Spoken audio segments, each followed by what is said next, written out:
Hanumangarh junction, railway line के बिल्कुल पास, एक बहुत बड़ा बंगला, जिसको अक्सर लोग लाल कोठी के नाम से जानते हैं।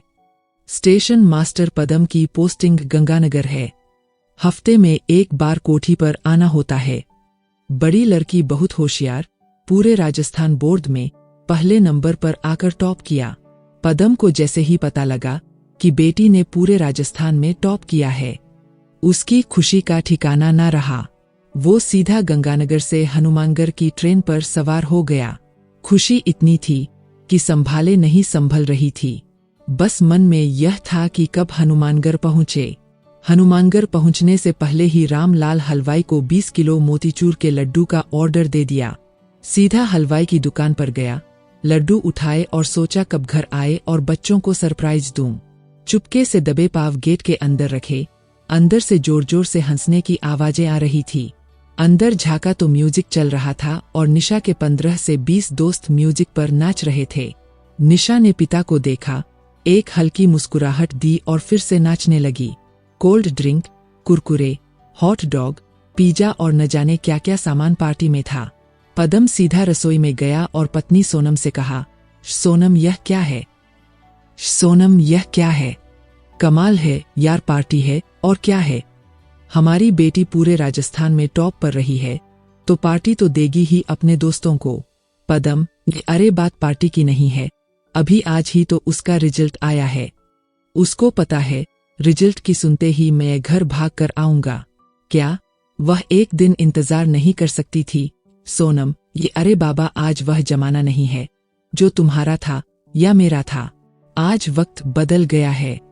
बच्चे साथ की साथ सेलिब्रेट करते हैं। तुम टेंशन छोड़ो और एंजॉय करो। जी बहादुर, यहाँ बाबूजी, हाँ, इतना खुशी का दिन है तो टेंशन किस बात की? लीजिए, मैंने आपके लिए चाय बना दी। खाने को कुछ बनाऊं या बर्गर पिज्जा ही खा लोगे? ये पदम, ये नहीं, मैंने कुछ नहीं खाना, तुम अपना काम करो। जी बहादुर फिर हॉल में एक कोने में जाकर खड़ा हो जाता है। लड़के और लड़कियों को नाचते हुए देखता है। दूसरे कोने में सोनम खड़ी मुस्कुरा रही है।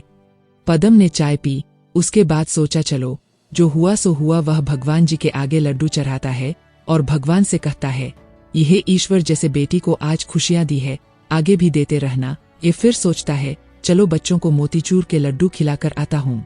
एक थाली लड्डुओं की भरकर पदम लॉबी में पहुंचता है। जोर से कहता है, ए निशा बेटा, सब जल्दी इधर आओ और ताजा ताजा लड्डू खाओ। सभी बच्चे नाचने में व्यस्त है। पदम एक बार फिर आवाज लगाता है। कोई ध्यान नहीं देता तो पदम म्यूजिक बंद करके कहता है, आओ बेटा, जल्दी से पहले लड्डू खा लो। सभी बच्चे हैरान होकर देखते। तभी निशा आती है और कहती है, जी कमन पापा, आज हम लड्डू खाएंगे। नहीं रहने दो पापा, थोड़ी देर और डांस करने दो प्लीज। पदम लड्डू की थाल वापस रसोई में ले जाता है। पीछे पीछे सोनम आती है। पदम सोनम को कहता है, देखा तुम्हारी बेटी का हाल, नाचने में इतनी व्यस्त है कि कल तक उसे लड्डू इतने पसंद थे और आज कह रही है कि लड्डू कोई नहीं खाएगा। सोनम, तुमने निशा को बिगाड़ दिया है। ये घर से बाहर रहता हूँ, तुम्हारा फर्ज बनता है निशा की देखभाल करना। जी सोनम, ये क्या बिगड़ गई? वाह, बच्चे हैं, एंजॉय तो करेंगे ही। ये पदम, अरे एंजॉय तो करे, लेकिन यह क्या लड़कों के साथ खुलेआम नाच रही है? अच्छा लगता है क्या यह? तभी बहादुर बीच में बोलता है, साहब आजकल ऐसा ही होता है। ये पदम गुस्से में कहता है, जी मैंने कहा ना तुम चुप हो जाओ। सोनम, ये ठीक ही तो कह रहा है बहादुर, क्या गलत कहा है इसने? समय बदल गया है पदम, समय बदल गया है। पदम माथे पर हाथ रखकर कहता है, यहाँ शायद समय बदल गया है। क्या निशा का व्यवहार आपको सही लगा? क्या सोनम सही कर रही थी? बाकी अगले भाग में। भाग 2। पदम जितना खुश होकर गंगानगर से आया था, घर का माहौल देखकर उसकी खुशियों पर पानी फिर गया। वह सोच भी नहीं सकता था कि जो बेटी हर हफ्ते उसके आने का इतना इंतजार करती थी और आते ही उसके लिपट जाती थी और पूछती थी कि पापा मेरे लिए क्या लाए हो, आज वही बेटी उसे देखकर एक हल्की सी स्माइल दे रही है।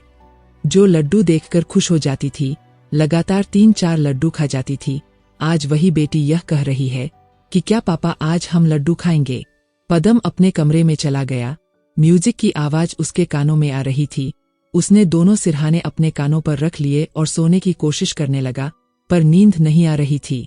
इतने दोस्तों में मस्ती करते निशा उसे बार बार नजर आ रही थी।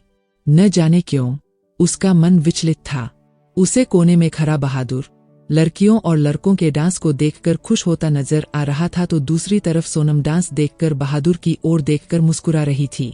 पदम लगातार सोने की कोशिश कर रहा था, पर लॉबी का दृश्य उसकी आंखों से जा नहीं रहा था। वह सोच रहा था कि ऐसा क्या है जो परिवार एक हफ्ते पहले जब मैं आया था तब कितना खुश था, भागकर मेरे से मिला था, आज वही परिवार इतना मस्त है।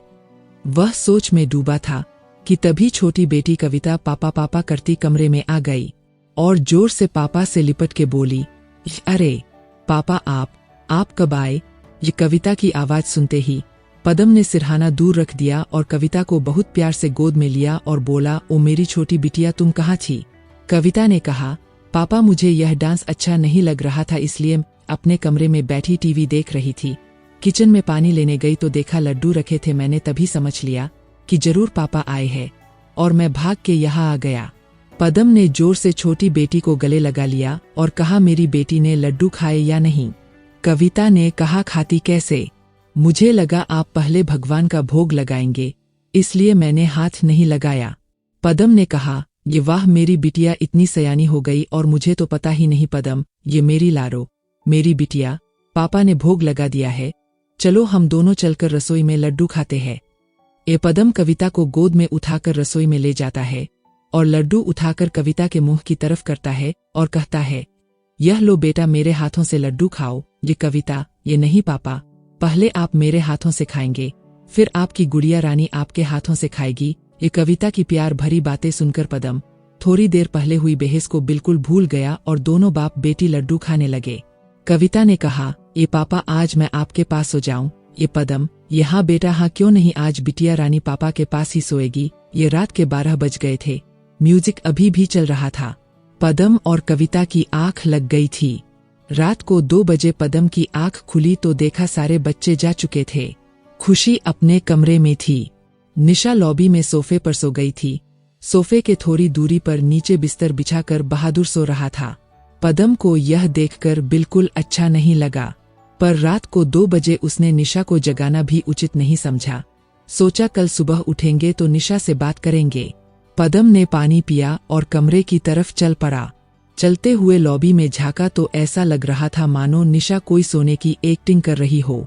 पदम पास जाकर खड़ा हो गया, लेकिन कुछ पल के लिए उसे लगा शायद मुझे भ्रम हुआ है, निशा सो रही है। उसने सोचा चलो सोने दो, ऐसा सोचकर कमरे में गया। कविता को कंबल उड़ाया और पास में सो गया। कविता की प्यार भरी चुलबुली बातों से पदम का गुस्सा ठंडा हो गया था। वह कविता के सिर पर हाथ फेर रहा था और मंद मंद मुस्कुरा रहा था। न जाने कब उसकी आंख लग गई। क्या लगता है सोनम का रवैया ठीक था? बाकी अगले पार्ट में।